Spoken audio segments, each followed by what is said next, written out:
Welcome, everybody, back to the Three Stooges podcast. There's three of us, so we're all Stooges. I'm Joe Davidson, Sacramento Bee since forever. Chris Jackson of West Coast Preps doing a fantastic job with literally all of Northern California now, branching down to the Central Section, which is in the Fresno Bakersfield area.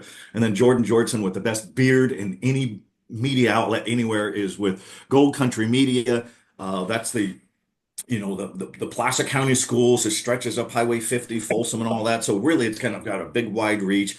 And we do this because we enjoy local sports, high school sports. But as we discuss some of the good things that's going on in sports, we're going to also throw in topics of why kids transfer. We talked about that last week, why they're going to private schools and things like that, because that's the way to really kind of tackle everything that's going on. Because these are topics that are discussed in the bleachers, in the stands. We hear it all the time. And so, guys, good to see you all. I'm going to start off real quick. Jordan and I went to a cool event last night, Chris Jackson, in Placer County in the city of Rockland, where Sierra College, 60-year-old campus, just got a massive facelift with a gem of a basketball gym.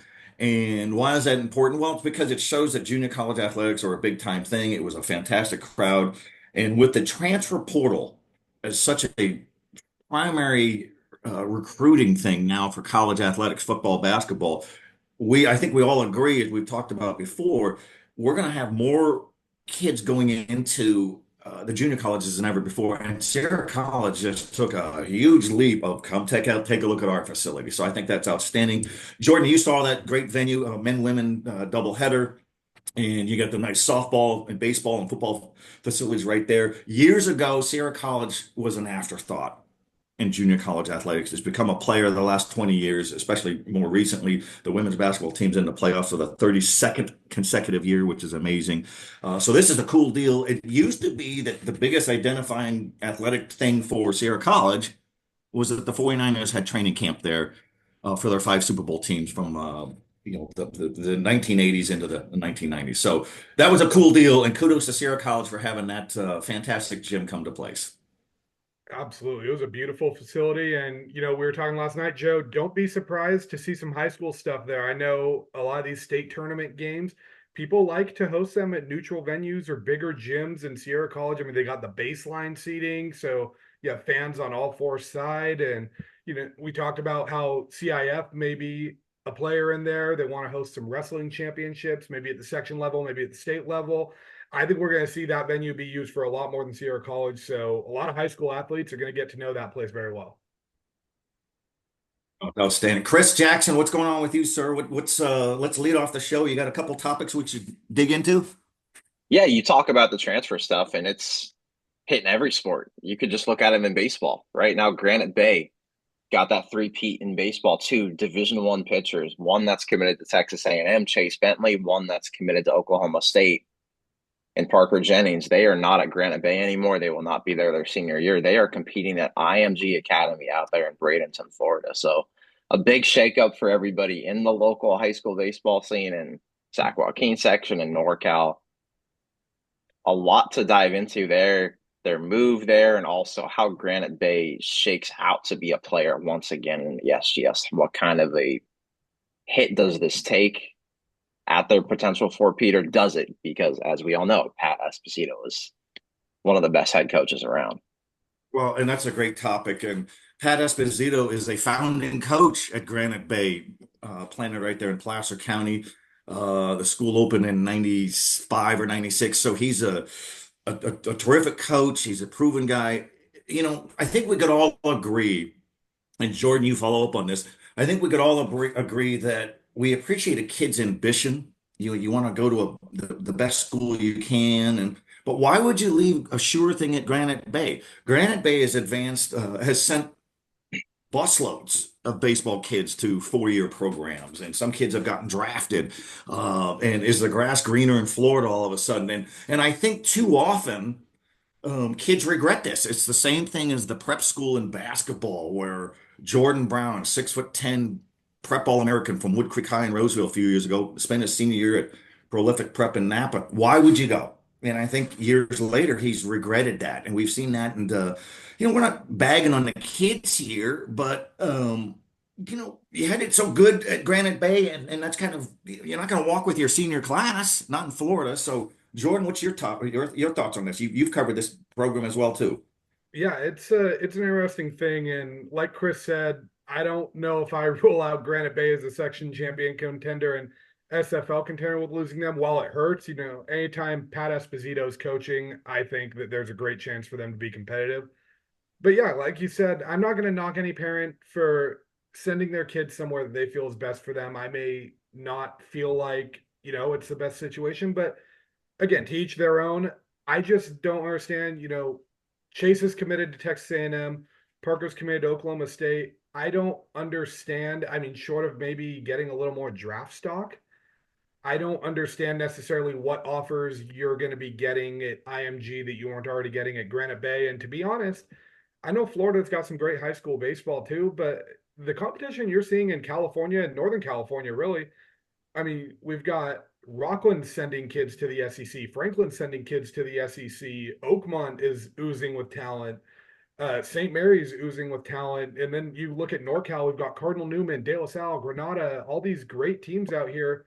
Central California, you got Buchanan, stuff like that. I just don't necessarily understand, is the level of competition going to be that much of a step higher? And I know IMG brings certain things to the table, like the training, that you're getting a little more of it there than you're getting at Granite Bay. But again, Granite Bay's put kids out in the major leagues all the time. I mean, I was just Mike Margima the other day, Granite Bay guy is now the hitting coach with the Marlins AAA team.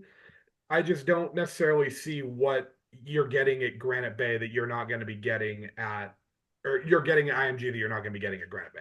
Yeah, IMG's got they've got a different setup too, right? You mentioned the training's a little bit different. What they've got and what they even say is their progression mirrors that of a college program, of a Major League Baseball instructional league, where you've got the development systems. I know high schools have strength and conditioning, but you just see photos, videos, everything. Of course, their money is just a different situation. It really is like a college at IMG Academy. The way it is, their facilities, they've got strength and conditioning, sports medicine, they've got nutrition plans. They've also got visual training, which I have not really seen at high schools. If I were these guys, I would not have left Granite Bay, but also I'm not in their shoes. So who am I to say that it wasn't the right move? Maybe it just better prepares them for a year for college and they get that experience away from home a year earlier and they get these different plans, different academic, athletic plans, everything else. And maybe they wanted an even heftier challenge. But Jordan, like you said too, Northern California baseball is as great as it gets. You saw Granada last year lost one game and they finished top 5 in America as a public school out of Livermore, taking down De La Salle multiple times last year and then winning that NorCal championship. And that's a program with a lot of great history. But there's a lot of programs in Northern California that I think you could stack up against the best in America year in and year out. No, it's you're so spot on. And so this is a trend that we're seeing, and we've seen Sacramento area kids go to modern day or other high school superpowers for different sports, football, basketball. Where you couldn't get a scholarship by going to a Sacramento school. Of course you can. So we applaud the ambition, but we're not big fans of prep schools. I mean, anymore you see, Devon Duro, the impressive freshman for Devon Duro down at Monterey Trail and Oak Grove Unified. He's a standout 6'7" freshman, and we kind of always banter about, well, what prep school is going to swoop in and try to grab him? And that's unfortunate. We have to say that. And I don't know, but this will be a topic that we'll touch on in the coming weeks. And a game that Chris Jackson and I saw last Friday in El Dorado Hills was the Oak Ridge girls basketball, a storied program for a lot of years. And there's one reason in particular why, and that's Steve White. He won his 700th game. Remarkable coach. They play the game the right way. They set screens. They move without the ball. There's backdoor plays. There's pressure on the ball. Multiple players can handle the ball. It's just superb basketball. And he took the job nearly 30 years ago because he wanted to coach girls. How did you know about Oak Ridge and El Dorado Hills? He's a San Jose product. Him and his dad used to drive up to Tahoe and they'd stop through up in that area. And he was the boys coach at Fontana High in Southern California. And it was a rough part of town. Got held up once. Had a friend who had a car hijacking. And they figured this isn't going to work. Steve and his wife never looked back. He's the winningest girls coach in Sac-Joaquin Section history. Outstanding. To follow up on that, Chris, Coach White did something really meaningful for his best player who has not been able to play this season. And we saw her on senior night, big bulky knee brace. Her name's Liv.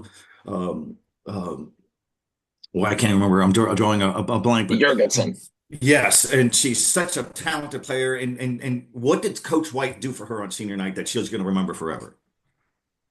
They draw up the play right before tip off, and she gets that basket in the paint. Her teammates give her that ball, and she said she felt so much pressure just for that shot, but she got that. And she's going to the University of Pacific next fall. But to get a senior to have that moment like her is, yes, we all know it was Steve White's night. Every single fan had the 700 number. They had the papers, they had the cake, they had the banners, the balloons.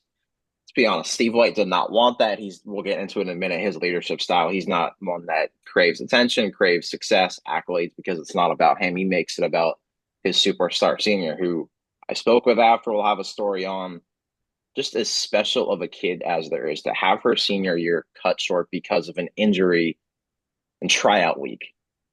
To have that season cut short, and her mindset, everything else, she's just excited to still be around the team. She knows she's got a lot left ahead. And now she's watching film, helping Steve make scouting reports. Like, talk about a freaking, I would say, a freaking future college coach. She said she doesn't know what she wants to study yet. You know what, Liv? Go to college coaching with everything you've got, your personality, your leadership, everything else. You can make good money in that too.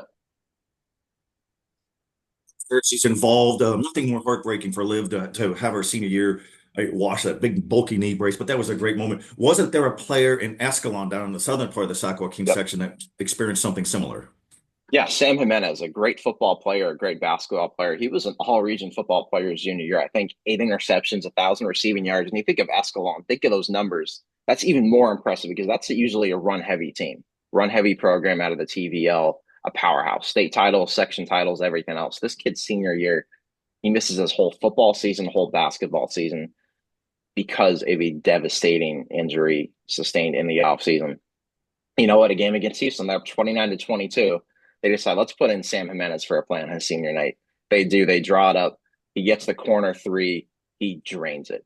Their head coach, Nate Bartlink, said that was the best moment of his career. And he's had some great moments in his career at Escalon, a school with, as I said, so much history. You see the banners, titles, everything else in there. But for that to be the best moment in that coach's career says it all. And Sam Jimenez probably missed out on scholarship offers because of that injury, especially the guy he is in football, a 6'1", 6'2" corner that with those ball skills.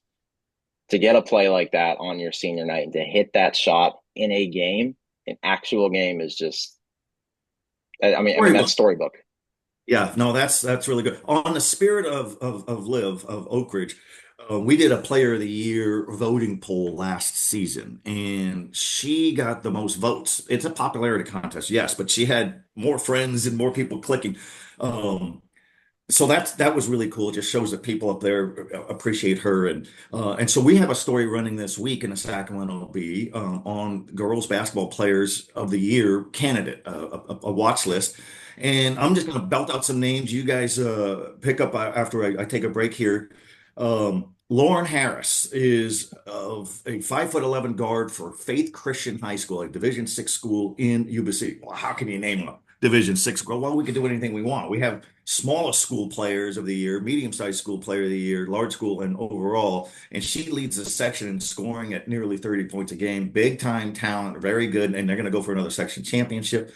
Nina Kane, McClatchy, last year's Sacramento Bee Player of the Year, headed to Washington. Terrific player. Ava Rawlings of Folsom. Chris, you and I just saw her the other night. She's back from knee injury, so good for her. She's got a teammate, Sophia Minderman, who could also be in the running. Got to win playoff games, get those section final to really help cement this. Aaliyah Harmon, the terrific guard for Christian Brothers. Haley Smith of Liberty Ranch, a junior who's got all kinds of scoring records, rebounding records for the Hawks of Galt. London Odom of Antelope is only a freshman, and Coach Sean Chambers said she's one of the finest players that he's had during his 500-win career at Antelope and other places. Bella Von Seipler of Del Oro. I'm going to defer to you in a second there, Jordan, but she's a terrific player and has Del Oro off to their best season in years. Lonnie Holloway of Van is another one. Jemiah Fontenberry of Indercombe. Juliet James of Colfax. I know that rings a bell for you, Jordan. And Kyra Diedrichs was our B small school player of the year. She's also in the running here. Asia Washington of Grant.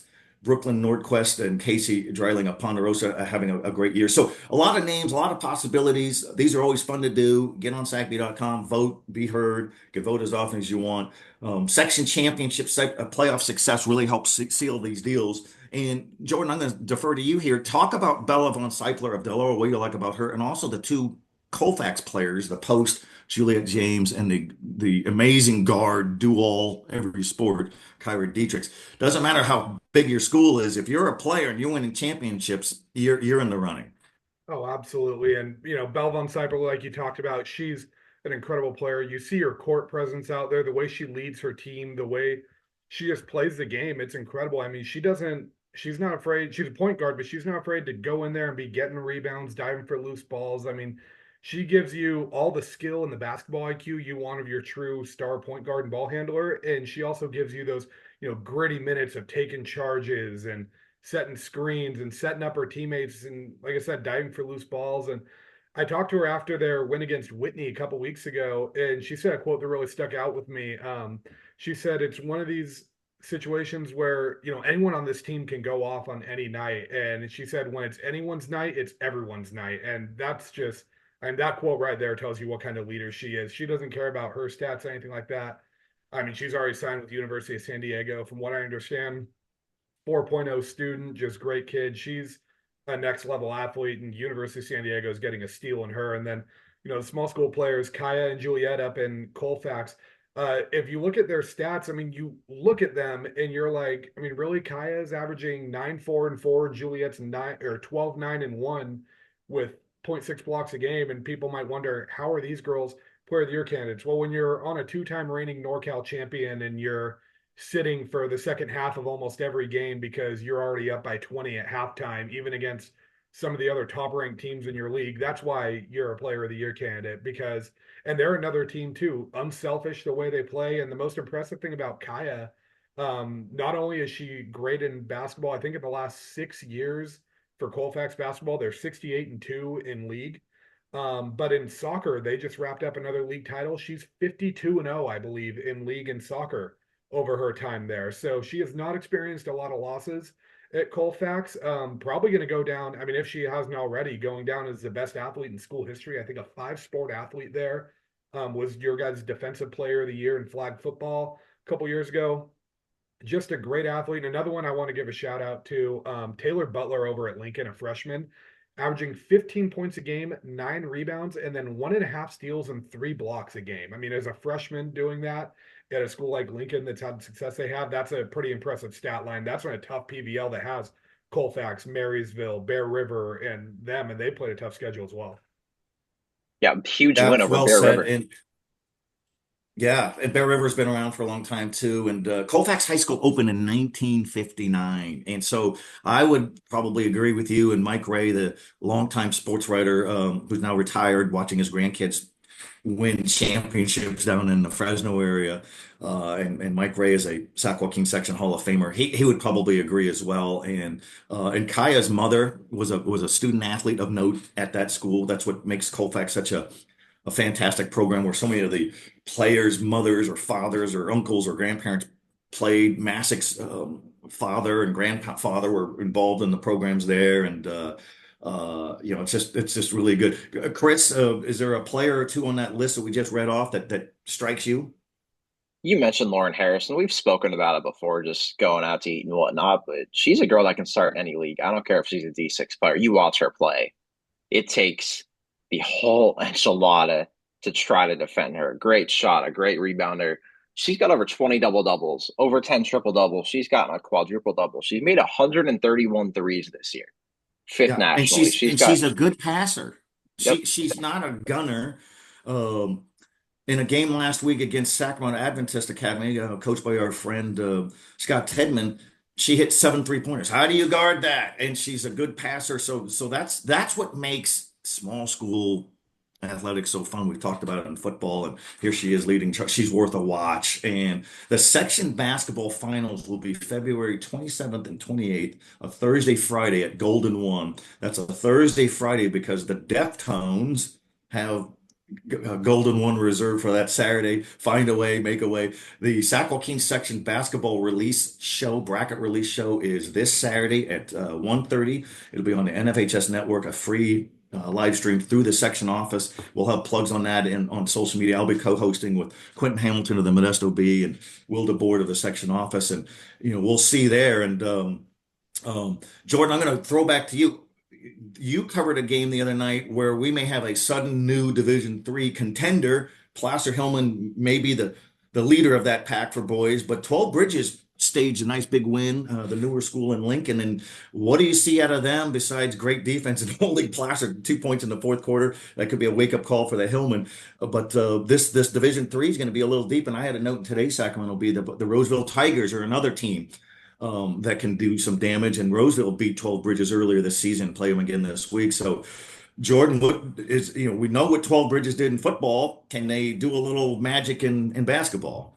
Absolutely. I think that this game was, like you said, maybe a nice gut check or a wake-up call for Placer before the postseason, which isn't always a bad thing. You don't always want to be going into the playoffs on a 16, 17, 18 game winning streak. I mean, you're still 23-3, but 12 Bridges just made some noise in that bracket. Right now, they're projected as a 4 seed, but with Natomas's loss to Casa Roble, maybe they move up to that 3 line. We could see Placer and 12 Bridges play again in the semifinals like we did in football as well.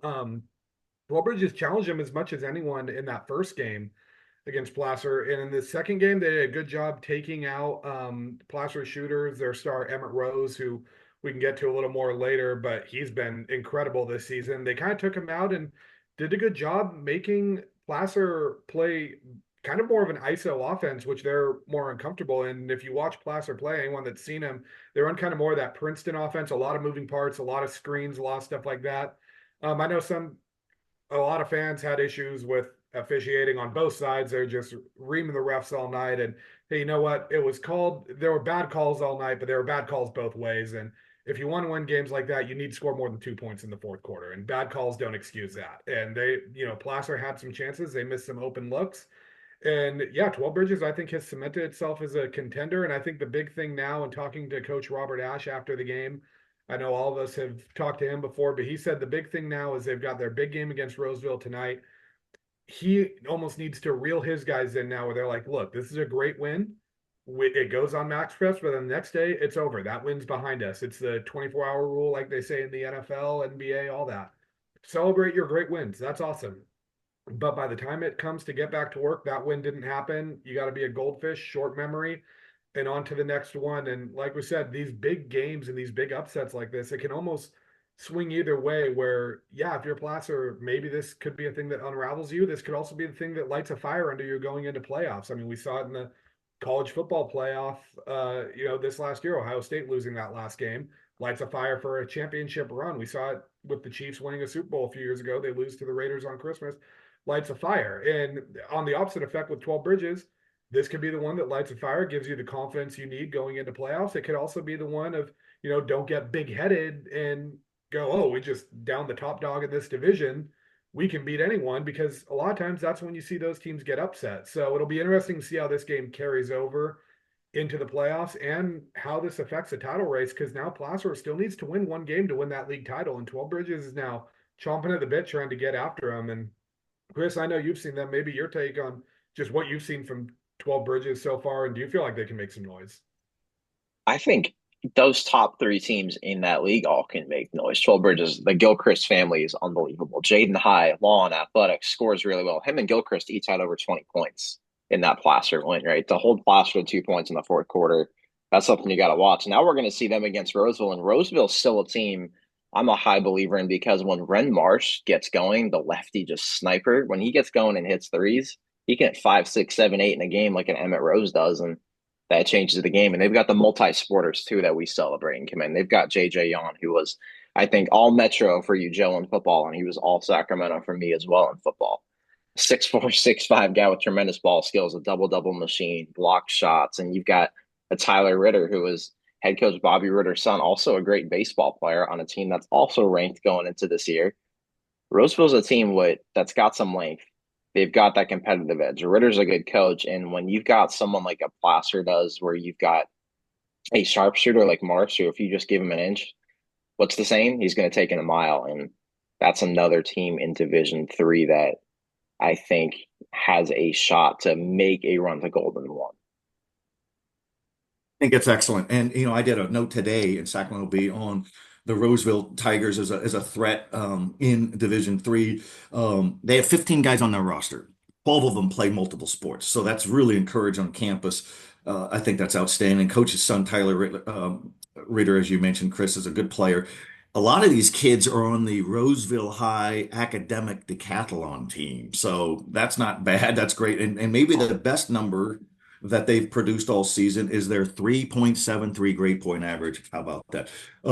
Great mention, Jordan, about Casa Roble beating Natomas, which made a deep NorCal playoff run last year behind Mano Jenkins. And that score was 56-54 in Orangevale at Casa Roble. How about that? That's a great win because Casa got bombed in the first meeting by Natomas. And it's great to see how teams respond. Benny Ambrose, 20 points. So nice job there for Casa Roble, puts them right there. And that's good stuff. Let's talk really quick about Division One boys basketball. And we have Modesto Christian is going for another section championship in Division One, but they're going to have some competition. And the competition is going to include Intercom, which has won 18 games in a row. They have one loss, no section losses. The Tigers, coached by Fred Wilson, who just won his 300th game. Sincere Hudson, great guard, a lot of leapers and defenders. Sheldon has really come on strong, 10 consecutive wins. They're our #2 team in the Sacramento Bee rankings now behind Intercom.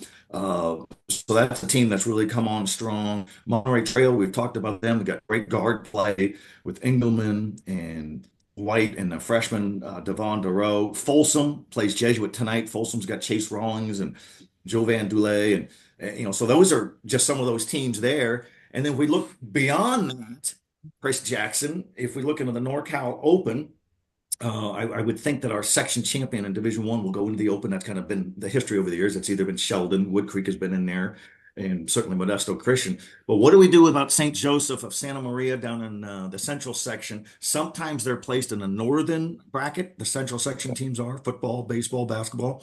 But what about this team? One loss we talked about last week at their great, their great score. So that's kind of curious. Maybe we're jumping the gun a little bit, but that's going to be a monster team to have to deal with. Otherwise, it might be Reardon of San Francisco that's the #1 seed overall in the NorCal Open if the St. Joseph Santa Maria is put in the Southern California bracket. And we're talking long term because the state basketball championships are at Golden One in March. That's a real treat. So we want to see who's coming.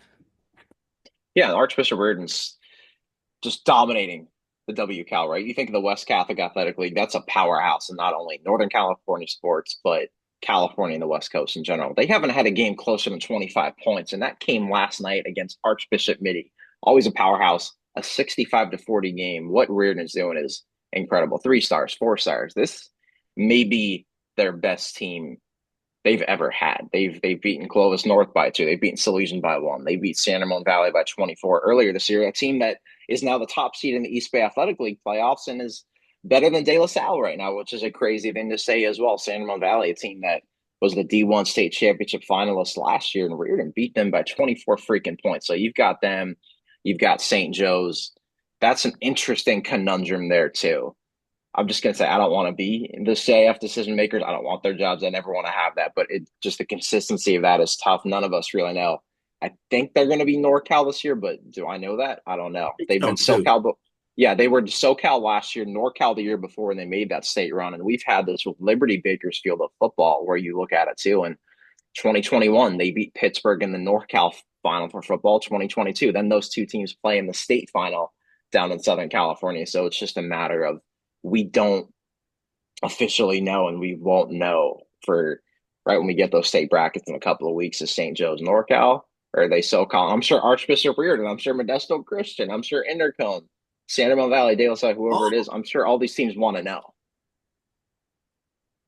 Jordan, something for you. Okay, so we just sized up Division 1, looking ahead for boys. Division 2 should be a fantastic bracket. They'll have Rockland of the Sierra Foothill League, Jesuit also of the Sierra Foothill League, um, and other teams. And I'm looking at my notes from Destiny Christian, formerly Capital Christian with Jalen Valdez, their super guard. So that's the Sacramento Dragons won the last two section Division 3, now move up to Division 2.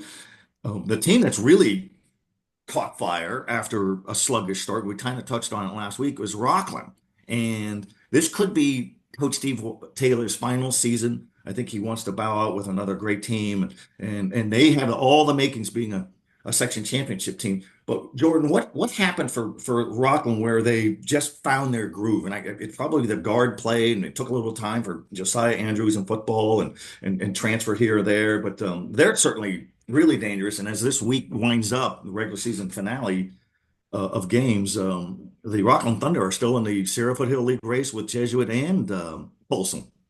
And I think too, to your credit, Joe, I think Rockland is in a weird spot too, where if they win the SFL, I believe they can still go Division 1 too, which I mean, in a weird way, you almost are kind of like, hey, maybe don't win the SFL because Division 1, I mean, Division 2 is loaded too, but it feels like Division 1 is a much harder path for that. But I think what we saw with Rockland is a lot of what they had almost came in waves in a way. We saw the team at the very beginning of the year, the team I saw when they played Roseville, and they were missing all their football guys. They were still there dressed up on the sideline, but not playing.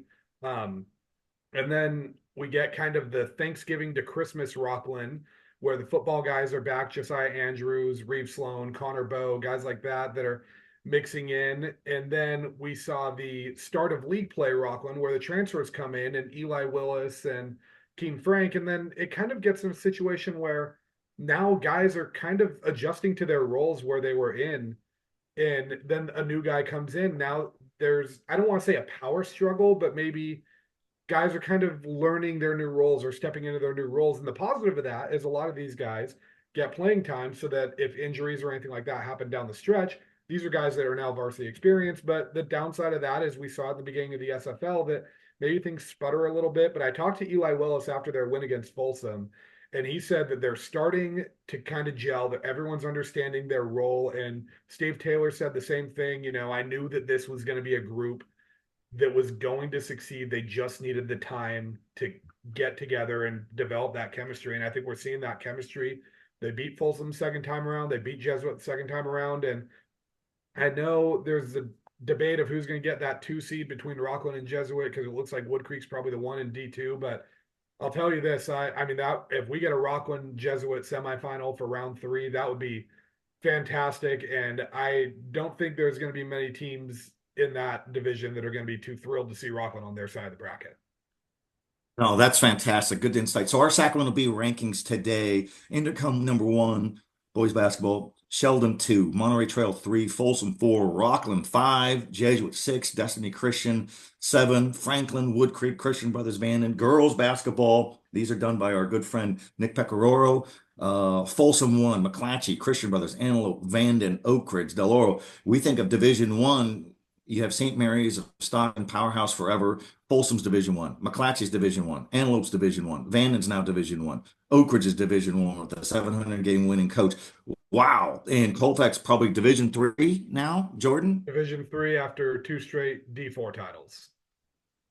Incredible. Rexanne Simpson, a terrific coach, just really teaches the game. Sometimes I still call her Rexanne Rodriguez because that's what her name in the mid-90s when she was an all-metro guard for the Nevada Union Miners. So that's been really cool. I'm going to close out with this, and we'll get some thoughts on any of this. I got a text this morning from Sam Cole. He's the new Pleasant Grove Eagles football coach of the Oak Grove Unified. Sam Cole is a familiar name if you know football in this region. He was a defensive coordinator for the Folsom Bulldogs for some state championship and section championship teams under Chris Richardson, and then was brought over by head coach Troy Taylor, also a former Folsom coach, before the 2019 season to be a defensive coordinator or defensive coach at Sac State. Got a lot of experience. He's an on-campus coach. He replaces Josh Crabtree, one of the great personalities, great coaches. So that's a good hire. He's already on campus. The guy who's missing out is Chris Nixon.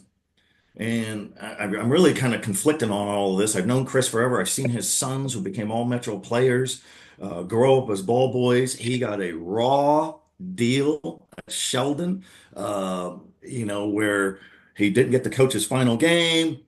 The school's doing an investigation that amounted to nothing, that he allegedly cursed the athletic director.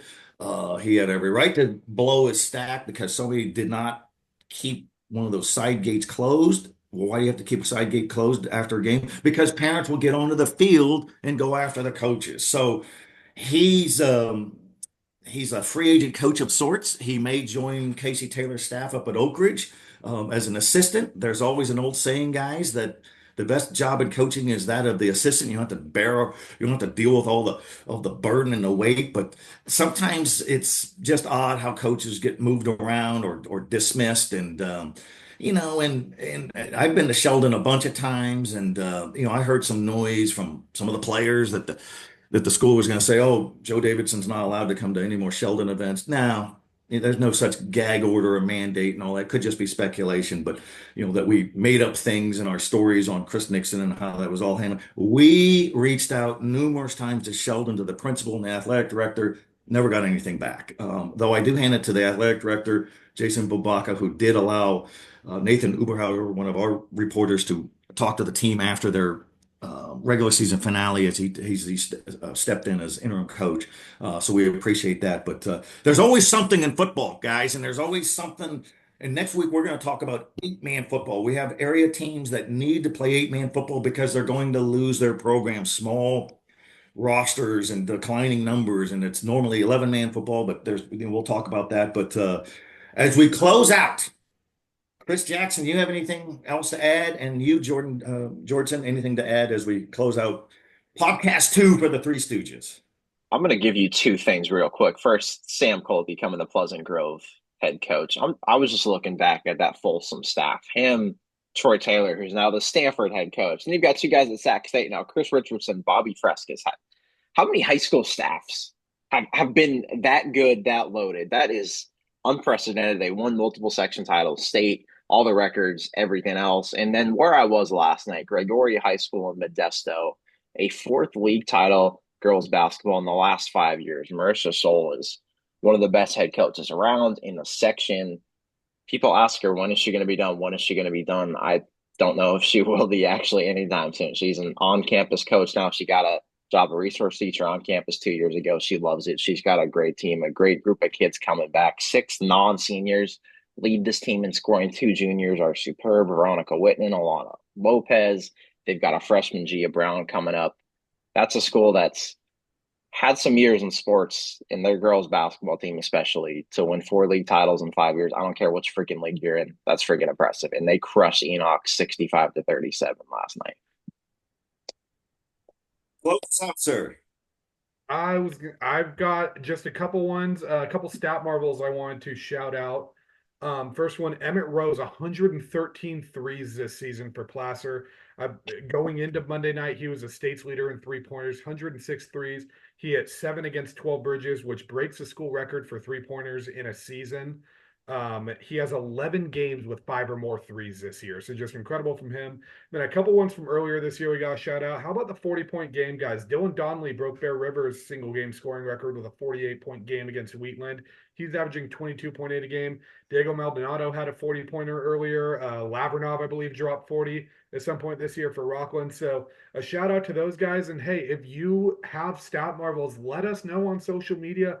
Let us know on Twitter. I know not every coach is posting their stats into Max Preps for one reason or another, but we can't report on these things if we weren't at the game and we don't know about these stats. So if you have someone that's doing things like this, breaking school records, let us know or shoot us an email. And Chris, where can they find our email at?